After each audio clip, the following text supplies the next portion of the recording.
All right, so yeah, we're here and we're starting, I guess. So, yo, if you just want to give like the quick lowdown on like if anyone isn't familiar with who you are, maybe like short bio type of situation, you know what I mean? Sweet. Yeah.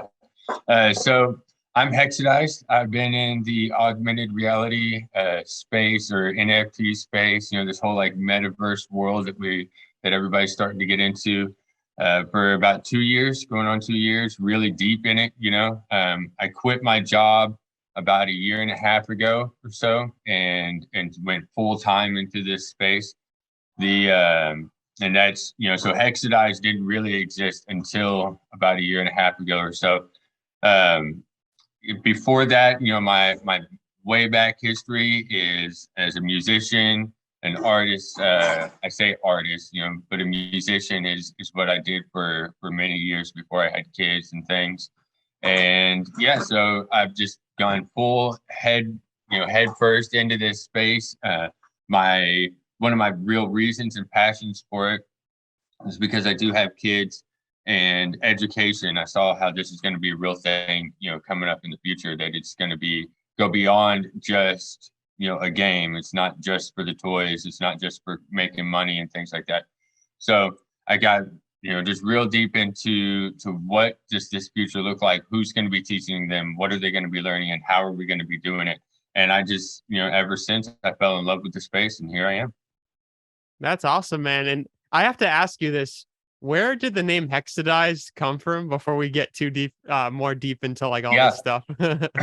um, so my brother-in-law and I, we got into this platform called Over the Reality, right? And it's an augmented reality platform. And the way it's laid out is it's hexagons laid out over the entire world. Okay. And so we were sitting there, we're like, if we're going to be doing this thing, we're going to be kind of creating inside this world or inside this space, let's have a name, right? And so we were just, kind of mulling over stuff. Nothing was really sticking. And then he said, Hexidized. I was like, bro, that's that's it right there. Like, I mean, that's you hexadize. This is what it is. It's like a verb. It's a noun. It covers the everything. So hexadize just stuck That's because once cool, you, man. you you get hexadized, that's what it is. You get hexadized. Yeah, and I think it's kind of interesting too that your name is Hexidized, and then did that correspond with OVR at all? Like, were you into OVR before you named Hexidized, or? Yeah, and that was it. We were already in, over the reality. We had already bought plots. We had already started, figuring out what we could do with them and where we were going to be at and things. And yeah, and then heck, yes. So I mean, like I said, we were just chilling and it just came out of his mouth. And it's like, that's the one. That's awesome, man. So if you want to give maybe someone who isn't too familiar with what AR and VR is, like let's first like get to back to basics real I quick. got you. So like in short, like what is the difference between AR and VR to start, I guess? So a real basic, explanation would be AR is a virtual or digital presence layered over the real environment, right? And where virtual reality is fully immersed inside of a digital world. So if you think Fortnite, for example, would be more virtual, there's no real world aspects to it. But if you look at like the Panthers game last year, in the NFL, you saw up on the screens, you would see like I want to say the Panthers, they had the giant panther come down over their stadium, and you didn't really see it, with your own real eyes unless you were looking at something that showed that digital layer, like a screen. And so you saw this giant panther come down, and it ripped up a flag and did some stuff, and that was augmented. So they took the real reality and then augmented it just a little bit. Gotcha. Yeah, because sometimes I feel like even like when I first started hearing these terms, like I was like, what is the real difference? Because it's like your average person like probably doesn't know that, you know what I mean? So Right. I think it's like kind of a maybe a interesting kind of way to segue into what actually is OVR. And I think you kind of touched upon when you got involved with it, but what is OVR? So OVR it's an augmented reality layer over the whole world. And what they've done is it's actually geo-locked spots. So there's 1.6 trillion hexagons layered over the entire world. And so one of the spots I got was in Florida. I bought Walt Disney World's Epcot, right? I got the front entrance of Epcot because it's a popular spot. I was like, okay, if I'm going to buy a spot that's popular, or if I'm going to be getting into things, where are people going to be, right? Where's some foot traffic? And so I started thinking about those things first. That was the first thing I thought of. So I got Epcot because it's geo-locked to that spot. And so any augmented reality that I put in that spot is locked there. So, and that really means that when people visit that spot, I can build specific for that entrance. So if I wanted to make a deal with Walt Disney and say, hey, I've got this spot I can put in, a Mickey Mouse, and it'll be specific to that area. Or if you have multiple, in that spot, you can connect them together and create a bigger experience that's, locked to specific for that zone. So like a football stadium, my hometown is the Dallas Cowboys, right? Mm-hmm. So if I wanted to make something for the Dallas Cowboys and put it in the center of their field, I could either own or rent that spot from someone and display something that people can open up their phones, download the OVR app, and then look and see that experience there. We did some things out at South by Southwest last year, out on the corner of 6th Street, right? And so where the Hilton Hotel is, where they have the big conferences and things like that, right? So right there, on 6th Street in that corner, we had 50 different artists on display, and they rotated out. So it wasn't just 50 artists all at once. It was for over the period of 10 days in 4 different OVR lands. We had a different artist on display. I think you were actually there, thanks to Third Planet Studios. You were up on display, and so all of these builders and creators got to build specific for this street corner, because on 6th Street they block it off. Right? They cut off the street so no traffic can drive up and down. So you could stand in the middle, of this street and walk and things like that. And so we built specific for, I say we, and this was the beauty of it, was there was 50 different creators, right? That built for this. So it wasn't just one person saying, I'm going to have this huge festival or do this event. There's already a community of this size where over the period of 10 days, we could have 50 different creators build specific for these corners. And so it was locked and it was made for a street corner. And then there was another one that was made out in the park next to the what's his name, Stevie Ray Vaughan. There's a park, Stevie Ray Vaughan statue. And so some of the local artists that were playing on the streets, what I did was I went in and filmed them, or like hung out with them, talked to them. And then I because they're there in Austin all the time. This is where they live. They're street performers, right? Mm-hmm. And so I put them next to the Stevie Ray Vaughan statue. So if anybody goes up there, they'll actually still be able to see some of the artists like Alone Cooper, that just released an NFT project. They'll be able to go in here and watch his newest video and do all these things. So it's a great thing for me personally. I like it for the artist. So if there's something local going on, right? Or if you're a bar or a venue, you can lock it to your spot, to your facility, so that say you're going to be performing at the House of Blues, right? Mm-hmm. And the House of Blues is in every state, right?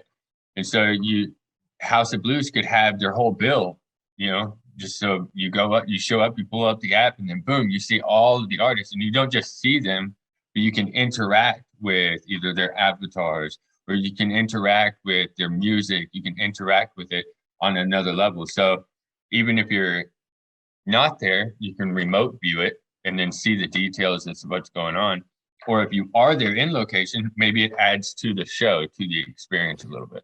Yeah, for sure. And like, I think as an artist, that's really exciting too, because like you were saying, just to kind of bring it back. So obviously I was with the, Third Planet Studio. Like while I wasn't at, maybe South by Southwest, I was kind of at South by Southwest.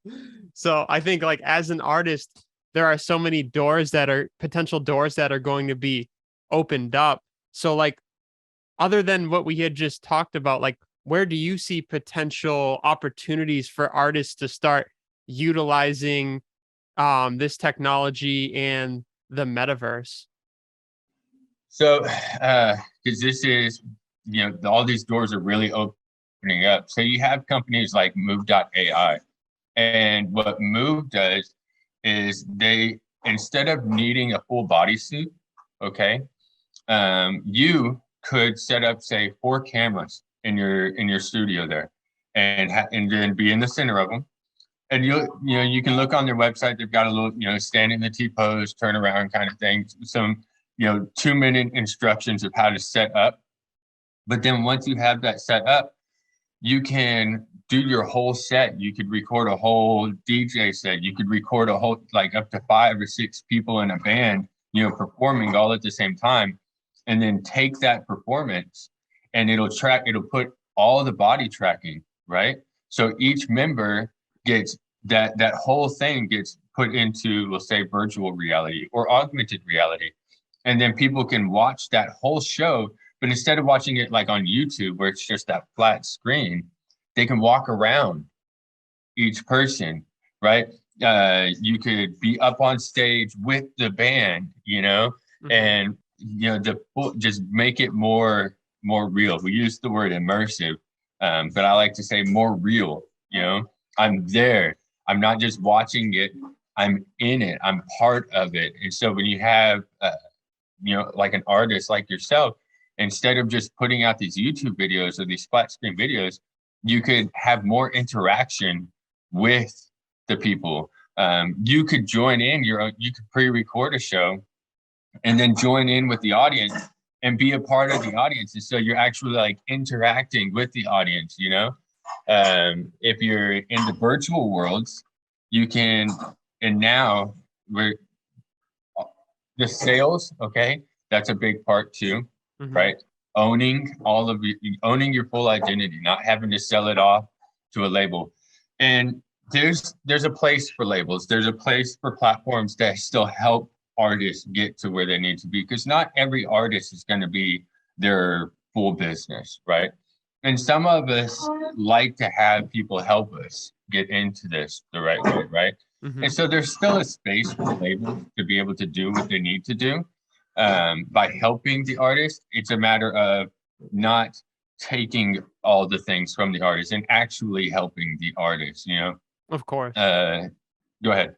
Oh no, I was just gonna say I do really enjoy those concepts of like I don't know. I feel like my opinion about the whole augmented reality versus not verse, but augmented reality and virtual reality is like, I think we're closer than we think, if not almost there when it comes to augmented reality versus virtual reality. And first, what are your thoughts on that? And second, how far off are we from maybe being in a world where augmented reality is mass adopted? And what are some of the hurdles that we might have to overcome before we get to augmented reality being maybe fully integrated into the masses, I guess? So this is one of my favorite questions, right? And so I'll start with virtual reality. With fully immersive virtual reality, right? How many people do you know that own a MetaQuest or an Oculus now, right? After last Christmas, it was like, businesses were giving them away at Christmas parties. You had kids that were getting them for Christmas. My kids didn't get one. I didn't get one. But these were most of America, right? Probably knows someone or owns one themselves, right? And so we're real close with the fully immersive virtual. People are learning how to utilize the tools, how to grab things, how these things actually work, right? And that's for the everyday person. That's not for the people.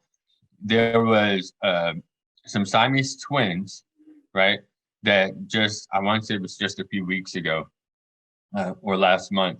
But the doctors were thousands of miles away from where this operation took place, and they were connected at the head, okay? And they used VR technology to perform the surgery to separate, okay, these Siamese twins. And so we're at that point where they did surgery using this technology, right? And not just like any surgery, but like they disconnected two heads from each other, and it worked. The kids are alive, and as Wow. far as I know, they're still, the family's happy. The kids are healing and going through the process of that, because it was just a few weeks ago, so they're not, Yeah. perfectly healed yet. But they're not joined anymore, you know. And the doctors were like 3 or 6 thousand miles away from each other, and working together at the same time. So these things are, like you said, they're here, right? And Mhm. that's just on the virtual world, or using that technology to be able to do that. Mhm. With the augmented, Pokemon Go, For sure. so how close are we to where people are using this every day? Well, how many people played Pokemon Go? I mean, that was Right. the world. People were getting run over by cars, because we were just, everybody staring at their phone, going and doing this augmented reality game. And it's here. I think people get lost on the terminology. They're like, oh, that sounds too far futuristic, but yet you use it every day. Snapchat, Instagram filters. Okay. Almost every Instagram filter is a form of it's augmenting your reality, whether it's putting a sticker out there, putting a filter on your face. These are forms of augmented reality that we use every day. Yeah. So do you think the next step, I agree, by the way, because like you said, it's like when it comes to augmented, we are there. It's like Snapchat filters, Instagram filters. I mean, so many games on your phone are like kind of in that augmented reality world. So what do you think? I mean, is the next step like hardware? Like, is hardware going to have a large play into this being even more expanded upon? Oh yeah. So I mean, because right now, we have to hold a device. Right. Okay. And that means I have to reach in my pocket and pick it up, right? So if I want to have that augmented reality experience, I have to grab it from my pocket. So when the glasses become available, right? And Mhm. so there's companies like InReal and Ipsilum, or where they're making these things where they're here. Realistically, if you got in touch with InReal as a dev of sorts, you could probably get some glasses to work with right now today. If you wanted to wait until they actually come out, for the public use, how far away is that? Well, you can sign up as a dev to work with their glasses. So how far are they away from the public? I mean, is that months? Yeah. At this point, they're kind of already public, to a sense. They're not in their own offices working with them. They're offering them to the public to start working with them. So I feel like we're real close. And you're right, the hardware is going to be that next, it's just going to take it to that next level. Hmm. So, and I know like you're a huge advocate for AR, OVR, and VR. So, like, this is kind of like a general question. And I know you were referencing like you're really excited about potential like educational advancements and things of that nature. So, what excites you most about this technology and specifically AR and VR? Um, I mean, so, I know it's probably yeah, like everything, but like, all of it, just all of it. There's so many different things that that do get me excited. But the I'll stay on the education for a second, right? yeah, So with the education side, with augmented reality, when we get to the point where all of that Google information, where I can open my phone and I don't have to download another app, like it's just already programmed into whatever app I'm using. Um, so let's say I look and I pull up my camera and I look at a flower, and then I get all of the information about that flower, right? And it tells me everything I need to know. Or I look at a dog and it tells me all the information I need to know about that type of dog. Or or I can look at a house and it tells me all the information that I need to know about the house. And so when we get to the glasses, right, and I can say, and then we have these AI, right, these artificial intelligences, right, which is where we're going to get our information from. And so I can say, hey, Alexa, what is this? And then Alexa just tells me all of the information I need to know. But instead of just saying it, I can see it. Or to the point where we can say, hey, as creators and designers, and some of these people, we talk about losing these fields, right? But if I've got AR glasses and I say, Alexa, show me a house with a white picket fence, and then it pops up a white picket fence house, and then I say, okay, I want the paint on the house to be blue, and I want it to have wood siding, no brick, no, and then it just starts changing just like that. Okay. And I'm watching all this happen. And so I'm building my house, looking at my empty plot, but I'm seeing my house in size, right? And I say, I want it to be 2,500 square feet and I want it rectangle. Boom. And it just throws it up there because we've already given it all of this information. And so those are some of the things that get me really excited about this, because I feel like we're not as far away as some people think. You look at like Dolly, right? The AI generated, and I use Dolly because there's so many other ones you can use, right? Yeah. But everybody's talking about Dolly. Right. And, we can type in this information and then it throws up these images and these pictures and we're all like, whoa, that's so cool. And we're to the point where we can do this in 3D now. And it's not just these 2D images. We can say, we want it to look like this, or we want it like that. And we can get super detailed, or we can be very just, blank with it. So let me ask you this. Do you see a world where Web3, NFTs, AR, and VR collide? And what might this collision look like at scale to maybe someone who I guess like trying to segue into like Web3 and how this all ties together. Yep. Like, what does this all look like? Like combining it all. So I can ask that again, or if no, you're good. Okay, cool. So a good business model that I like to use, and maybe at one time I didn't want to say it because it's like somebody's just an idea, but realistically, everybody's thinking about this stuff anyways right now, and if everybody's gonna be doing this, right? So imagine a restaurant. Okay, we look at a restaurant, and I'm going to use the reality as my AR platform. Okay, so on over the reality, I have this restaurant, and at this restaurant, we have NFTs for membership. Okay, so take McDonald's for example. So McDonald's has an NFT, right? And you can walk up to McDonald's, and the only way to order, right, is to see the menu would be to get on over the reality. And the only way to be able to get into that experience would be to hold that NFT. Okay. And then once you have that NFT, then you can order. Okay. And we can use that for verification processes of making sure that you're you. Okay. On one hand, or if it's a concert or something like that, the only way to get into the concert would be to open up the OVR app and actually claim what's inside of that experience. And the only way to claim what's inside of that experience would be to have already purchased the NFT, right? And so we're using the NFTs, token gated access, but it helps, it's combining all of these layers together, right? And it's not just to keep people out, but it's to verify. I mean, if you're putting on a show, how many free tickets do you want to give away?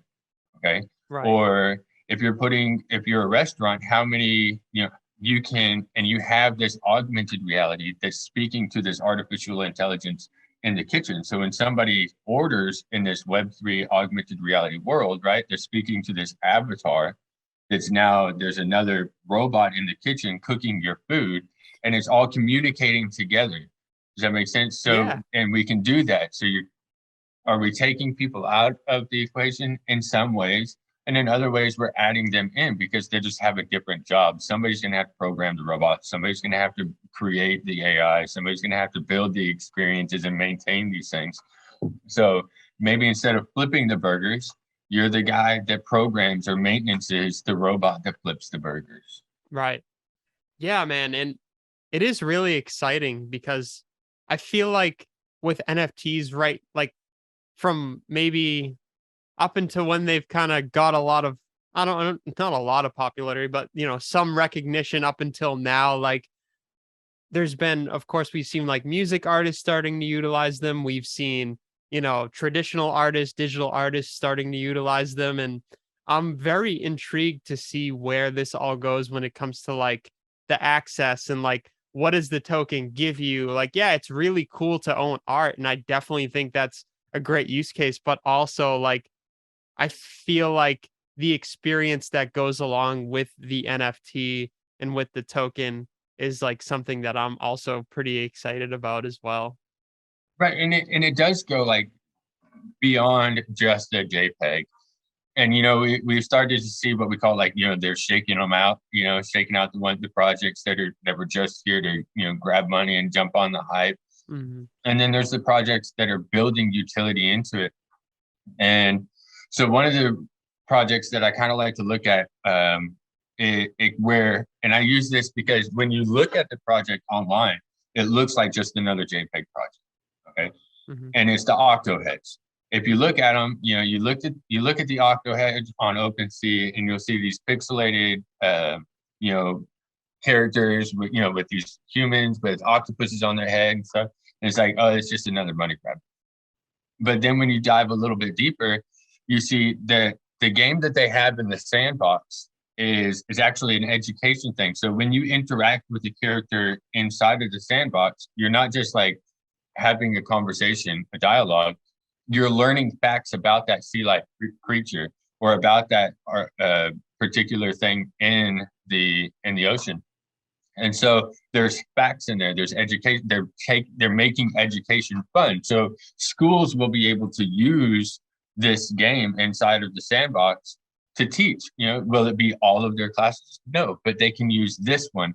And then what they've also done is they've gone and made. They're creating an actual underwater museum. So that people can have an in real life learning experience added to this. And so the funds that they receive from these NFTs, they're putting into these educational facilities. They've got the world's largest floating island, right, over in the Philippines. And so again, they're adding some real life utilities to these things that go beyond just a JPEG, right? And this goes back to the education of the space.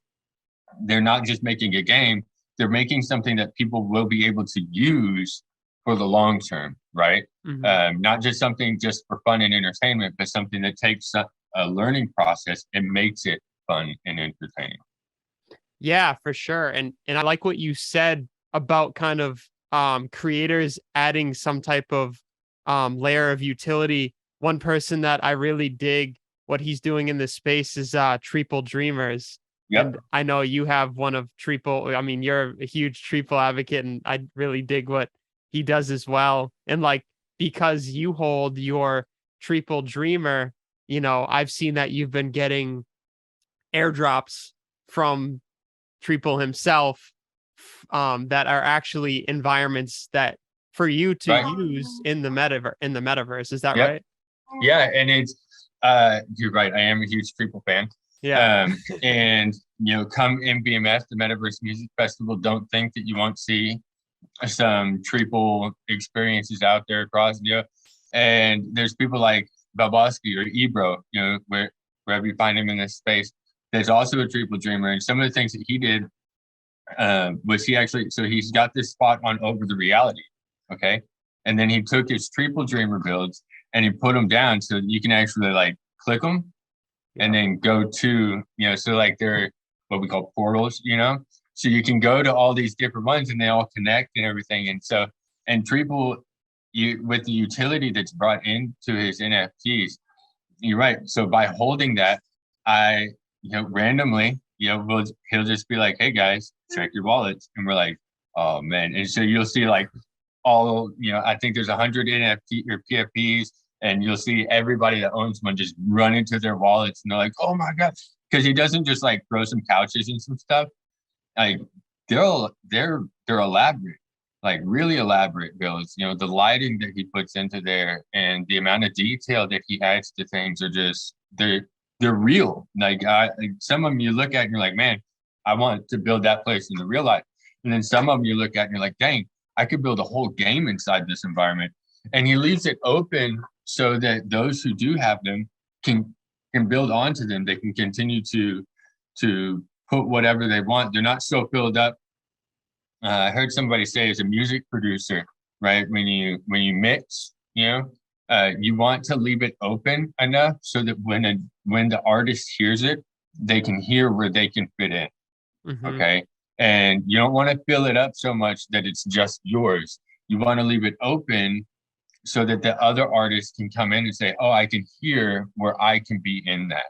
Right. And so that's what Triple Dreamers does with these builds is he builds these elaborate foundations, right? And so that other builders, other designers, other creators that own his PFPs can get in there and say, I can see where I can fit in. I can see where I can add myself into this build. And so even though you'll have 100 different ones out there, each one by the end of the day is going to be different than the other one because everybody that owns it is going to put themselves into it in a different way. Mm-hmm. That's a really cool comparison to what you were saying about like how a music producer might approach, working with the singer. And then it really definitely makes me understand as well, like the mindset of maybe how he approaches it. Not that like those were, words directly from him, but like Right. you being like a fan of Treeple and understanding maybe how he works is really cool to understand because like while I've seen a few of his builds and I've, looked at some of the airdrops he sent y'all and but like that didn't come across my mind that like he was leaving a little bit of wiggle room. So that's like an interesting kind of take on it. And that was cool that you said that. I might talk to one or two people inside the space and it's almost overwhelming. Like I think you said it best, just being in the space, just starting to be involved and becoming a part of like all these different communities, there goes that word, right? Yeah. And just like you start meeting people and you're like, hey, I didn't how we never would have connected outside of this. Oh, for sure. And it's pretty wild. Like, and I guess like, what would you advice for someone who like wants to get involved? Like, and maybe the answer is obvious. Maybe it's just get involved. You know what I mean? Get involved. Yeah. And it really it's if you want a job, right? What do? You start looking for a job. And if you don't care about what job you have, you just start applying everywhere that says, they're open for a job. And if you do care about a job, if you want to know a skill, right, what do? You go learn it. You want to play guitar? What do? Well, you pick up a guitar and you make some bad notes a couple of times, right? You don't sound good the first time you strum it because your fingers aren't pressing on the strings hard enough. Right. And then when they do, they hurt. It doesn't feel comfortable. It's painful. And I know that people they're like, it's just the guitar. It's not painful. Pick one up after not touching one for like 10 years. Okay. And tell me it's not right. Yeah. And tell me it's not painful. Slide your fingers up and down on that really thin string and tell me that it doesn't feel like it's going to cut your finger open. You got to get some calluses in there. And that goes for anything. You want to run a hammer. You want to be a construction worker. It's going to be painful the first few times. You're not going to swing that. You're going to hit your thumb, with the hammer. No matter what it is, just do it. And when it's painful, just push through it. And when it's uncomfortable and you feel like you're not as good as the other people, even if you both started at the same time,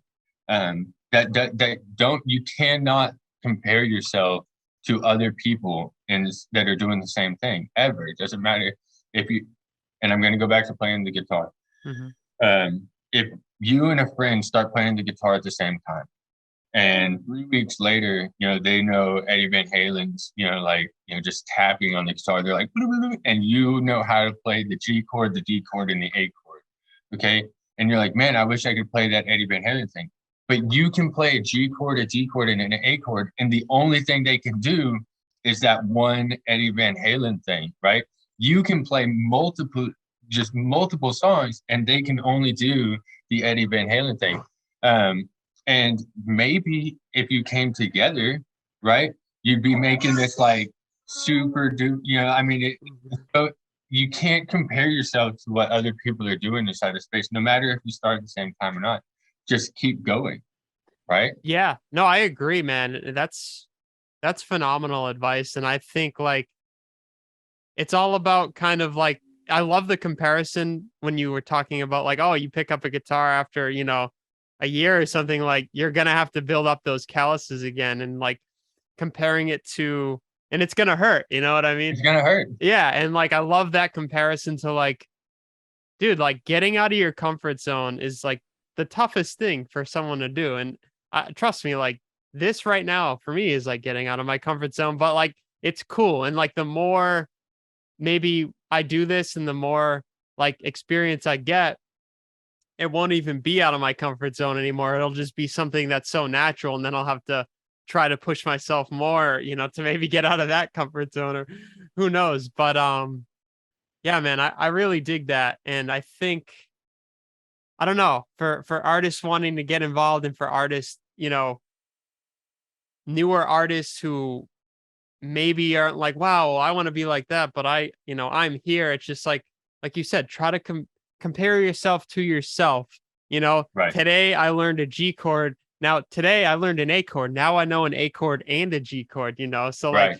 take those wins And and I like can swap back and forth between them, and it's, yeah. yeah, So it's like, I don't know. I feel like we don't count our wins enough. You know what I mean? Like it's like, right. yo, dude, that's a win.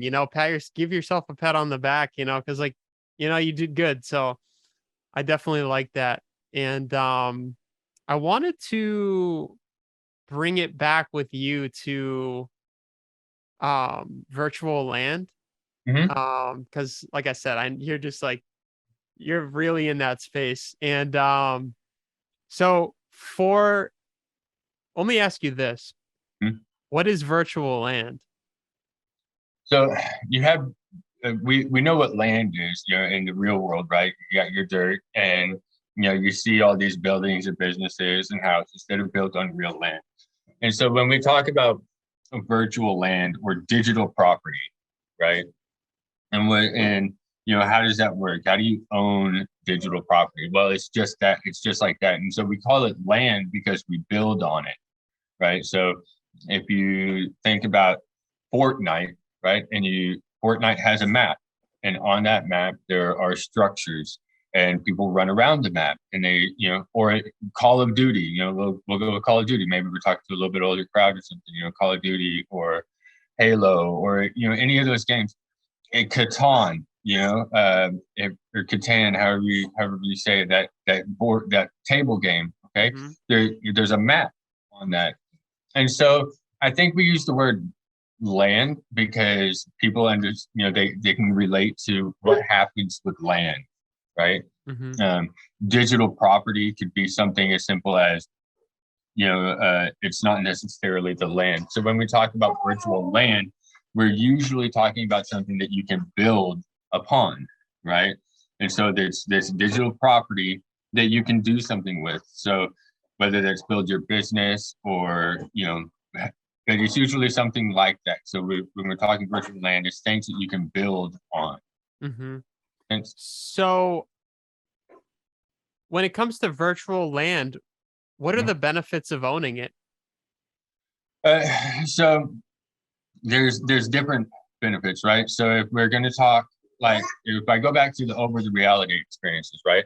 Mm-hmm. Why would I want to own these virtual pieces of property that are geolocked to the world? Well, there's a few. One is it's geolocked to the world. So if I do own a restaurant, right, or I do own a car dealership, or I do own, let's say, dealership, a mattress store, right?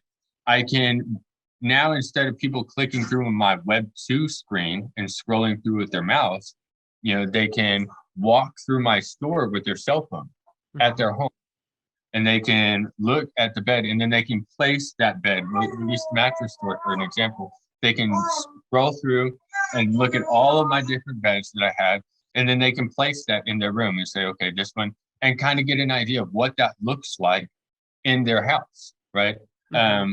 If I have a restaurant and it goes, going back, well, now people can, instead of me needing a waiter or a waitress, I can have an AI assistant.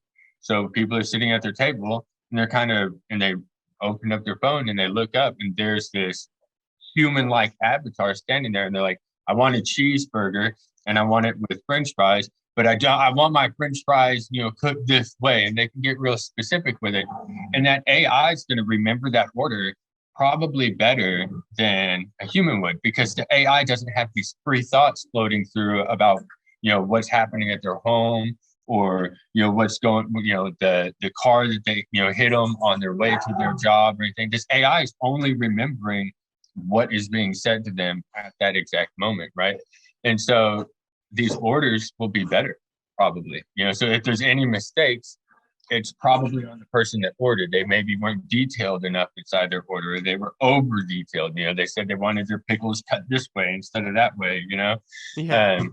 And so these are the benefits to owning these things, because you can build your businesses where you can and bring it more to life than just on these Web 2 screens where where it's just this flat, boring, like scroll through stuff. Mm-hmm. Yeah, I mean, I love that you brought up the AI assistant as well, because I think that's like we could dive crazy into that. But I think that's a really cool feature that could potentially be utilized. And I'm curious to know, like, where does like I've thought about this recently, is like, where does advertising come into play with AR specifically? Because I think there's a lot of potential in that realm. Like, what are your thoughts about how companies might be able to utilize this technology from an advertisement standpoint? Yeah, and I'm glad you asked, because some people I've talked to, they're like, so when we get the glasses, we're just going to see like all these banners and flyers.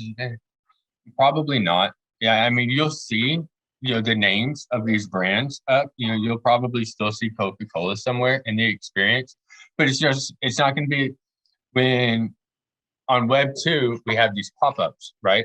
They just pop up, and I'm covering my own face, but there's these pop-ups. They just Yeah. pop up, right up in your face, and you have to click through them or move them, and they're not as bad now because we have pop-up blockers, right? Right. And some of the things that some of these AI glasses are already doing is they're actually already, you can choose, and I might send you a link later. Mm-hmm. There's these glasses where there's this person standing in the store, okay, and they're looking over this, they're going down the aisle, right? And there's all these different products, and they said, we don't want to look at products with cheese, and we don't want to look at products like this. And so when they're looking at this, the products that have, we'll say, cheese, get grayed out. Interesting. And so the person can actually decide like what items they want to see and what items they don't. And it's blocking out the in real life items. So they don't even see that, right?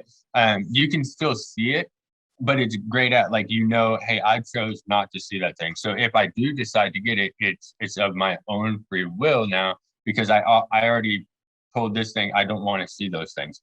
But with advertising, we have, if you're at, right? So when you go to McDonald's, okay, and you go to get your drink and you see those little labels up there on the fountain, you got Coca-Cola, you got beer, and then it tells you the brands, okay? Mm-hmm. That's advertising.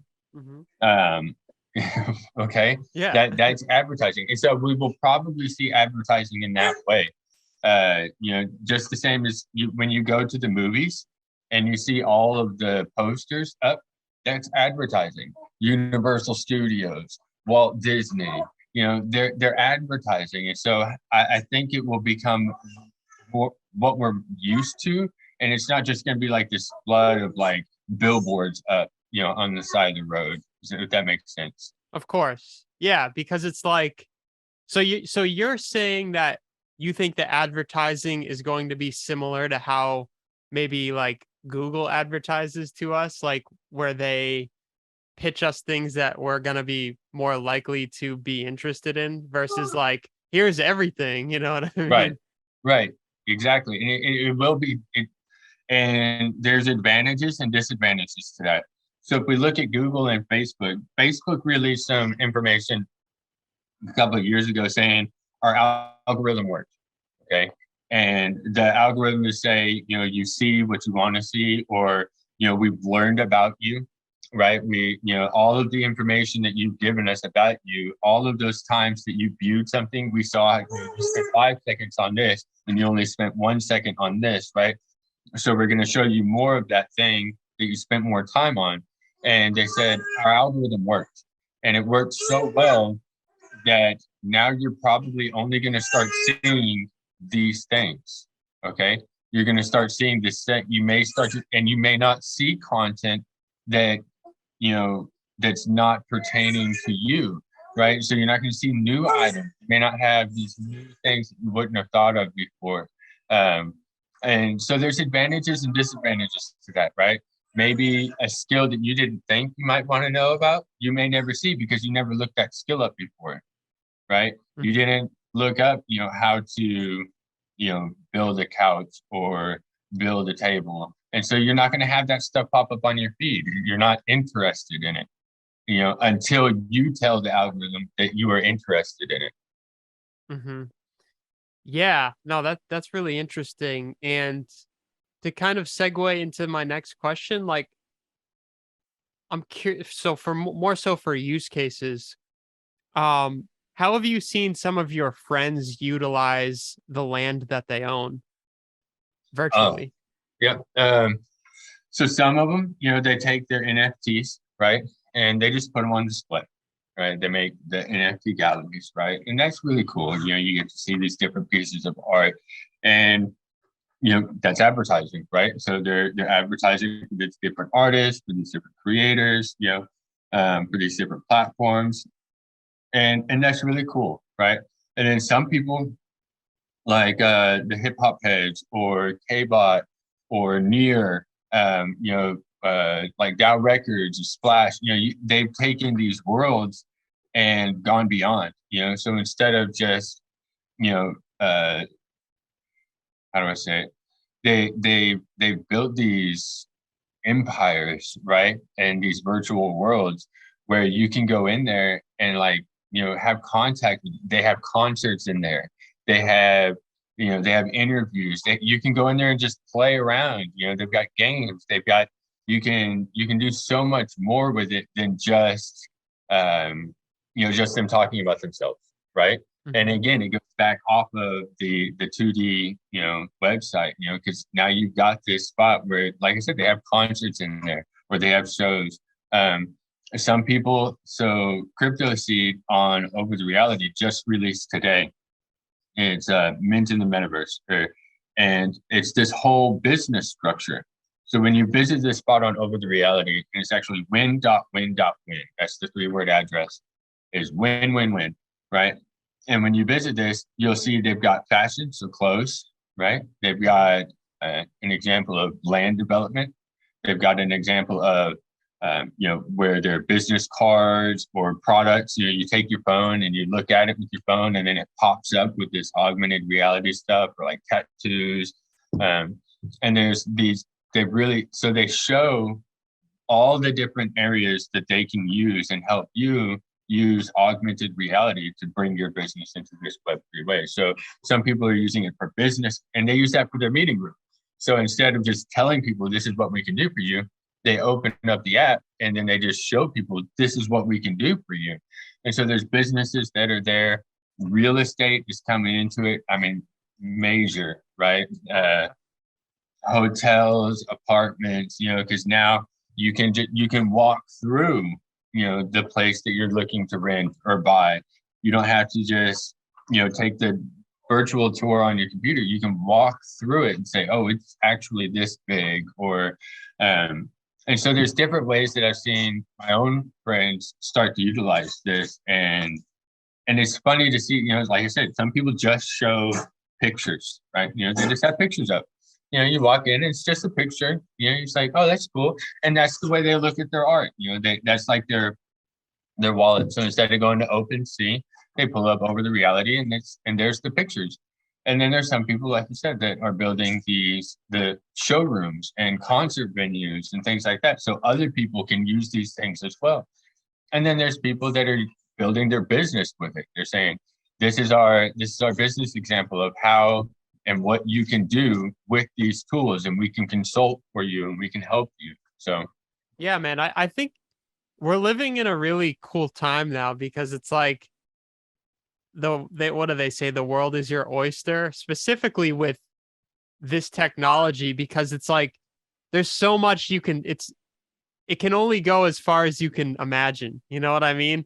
And it's like, yeah, like you can reference what some people are doing, but for the most part, right now, it's very like imaginative. You know what I mean? right. Like, so that's what I really dig about it. And like when I think about AR and VR, like obviously naturally the first thing that comes to my mind is music, because I'm a musician. Yep. So it's like I think like, well, like experiences is what I think about. So it's like going to a festival, what would I Yep. want to see? Like if I had the glasses on, like what I think about is like creating another layer of experience on top of the experience in real life.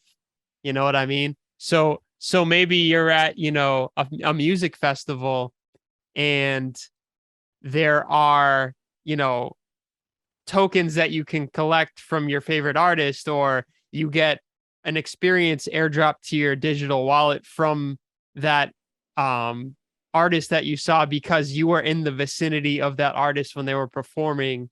Or another cool thing that I think about is like seeing like what other people collect. Like, and obviously like this information might not always be public, but imagine you have the glasses on and you see the person next to you and a thing pops up and it says, this is so and so. And then you Right. click and then you're like, whoa, they're into Star Wars, and they're into this and they're into this band. And it's like, oh, and then you're like, that's awesome. And then you go up to him and you say, yo, dude, I see that you have that Star Wars NFT. That's really cool. And then like, because I feel like as individuals, we connect with people based off of interests. You know what I mean? Yep. It's like I like connected with you because of our interest in like music and, interacting with NFTs and, the metaverse and things like that.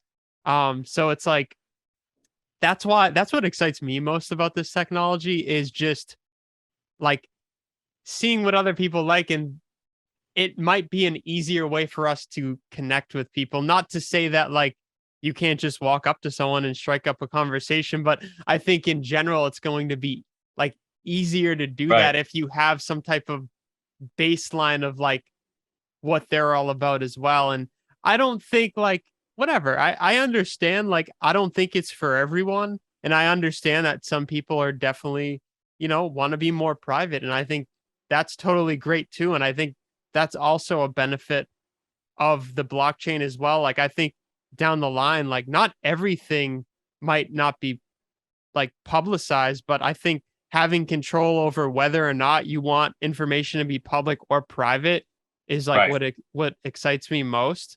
And just a heads up, we got like 7 minutes, so we could start winding it down a little bit, I got you. and then we could close it out. So yeah, if you if there's anything else that you wanted to touch upon, we could touch upon that, or I can open another session too if you want. But yeah, anything else you kind of want to bring up, Yeah, pertaining to I anything? really like what you said about the music festivals, right? So back this year, the so we were at South by Southwest, right? On Over the Reality, and you were there, like even though you weren't physically there, you were able to be a part of, like you can put that on your portfolio, your repertoire, that like you were an artist at South by Southwest on the Over the Reality, platform. So powered by OVR, right? Yeah. And that's something that you can add. You can say I was a South by Southwest artist, right? Yeah. Unofficially, but there, you have data, you have proof that you were a part of that experience. And so and with the So What Music Fest, which so what started because there was South by Southwest, and the South by Southwest got like overrun. It was originally a music festival, right? And then it got overrun by tech and education and film and business. And there's now it's just like 3 week, like almost 1 month long, festival or conference that happens. And there's still a big part of that that's music, right? That's the core. Mm-hmm. And that's down in Austin. And then up in Dallas, we have the So What Music Festival, which started because some people said, hey, we want to bring, all those artists that didn't really get to get highlighted, during South by Southwest, let's bring them up here and have this, just so what. It started with So What South by, or, so what, yeah. And South by So What is what it was. And now it's just the So What Music Festival. Because Yeah. so what? What are you going to do, right? And so this year we had augmented reality there. So like Griffin was there on display. He had just dropped the NFT with Ginzo at that time, right? Mm-hmm. And so he was on display. Third Planet, took over the main gate, right, of the So What Music Festival. So before you even entered the festival, if you opened up the augmented, or if you opened up Over the Reality, you saw Third Planet Studio right there, just like bam, right. And so everybody that's ever been involved with Third Planet, you know how they are. They're gonna put all of their artists on blast. So you were really you were up there as well. You probably had your name in there as well. Yeah. Which is cool because again, you had artists that maybe couldn't physically be at these festivals, but had the chance to be a part of these music festivals. And then we had like a dragon. I took a sandbox dragon, and it was flying. So like at the main stages inside of the arena at Choctaw Stadium, I had this dragon flying over the main stages, right? So when you have these like hardcore, just like metal bands, just like blah, blah, blah, blah, blah. Like you got Attack, or you got these bands that are just like going to town, right? And there's this dragon just like flying over the entire audience and the band, and it's just adding that like next level to it, right? Just really, what I mean, adding For another sure. experience for people to interact with. And so I think that's really cool that we can add these experiences to that, beyond just the treasure hunt, but there's it, and there's just, it just adds to the show. It just makes it For epic. sure. And So, I think in general too, it's like what's so great is like digital technology has advanced so fast, right? And it's right, like back in the day, not back in the day, but back when digital technology wasn't so prominent, like to get these experiences, like for example, like Dead Mouse, he has that big cube.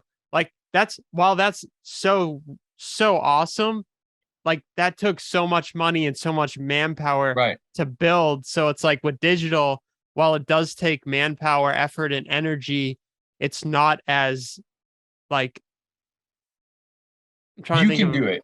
I can Yeah, do it. Yeah, exactly. and it makes it do. It makes it something that we can actually do. It's not something that we just like, oh man, we Yeah. got to go hire like all these people to make. No, we can just do it. I mean, and it's And great. Like, it's great right, that, like, if you had the money to do that, sure. But, like, yeah, by all means, I'll take the money to do it. Like, I'm not yeah. gonna, yeah. So, But in and I agree. general, Yeah, yeah, in general, it's like it's doable. your average person who doesn't have funding of like an artist on a label, or, an artist who has funding because they've had major success. It's like, we can still do the same things that they do now. And Right, we it's really cool too. Like, we won't get too crazy into it, but like as a musician 20 years ago, you needed to have a budget to record an album. Now you don't need a budget at all. You just need software that's actually free. You know what I right. mean? So it's like in that applies also to like building digital like worlds now, like Blender. Like Blender is a free tool for people to use to build 3D. And so it's just really cool where we are right now. And I think the opportunities are endless when it comes to what you can create with the technology available. And yeah, so we're at like a minute Mhm. 30 before this like times me out. Yo, we can open up another one if you want, man. Got one thing to say. All Yeah. right. Thank you, Matthew, for the time that you put into this, because I know that you're gonna have like a couple hours worth of material that you're gonna have to dig through and chop up and cut up. And I'm looking forward to everything that you're doing and to watch the other interviews. I've watched the last one with Jenny, and I'm looking forward to the more, because 99% of the problems is, or not the problems, but 99% of it is just showing up and just being on repeat and just keep doing the deal. So you're awesome. Keep the fire, and I'm looking forward to all of the great things that you do inside this space. Thank you, man. I really appreciate the kind words. Thank you, Hexidized, for coming on and sharing a little bit about what you do, who you are, and kind of what your story is. Metaverse Music Festival coming up in November. I mean, come on, who's not hyped about that stuff? So this is my plug for the Metaverse Music Festival. You can cut this in wherever you want, because Yeah. the Metaverse Music Festival coming up in November. So many artists. It's where everybody last year just got hyped and got into this space, I feel. And we're just going to keep that growing, keep supporting the artists that are growing the space and doing the thing. And I look forward to seeing it. Hell yeah.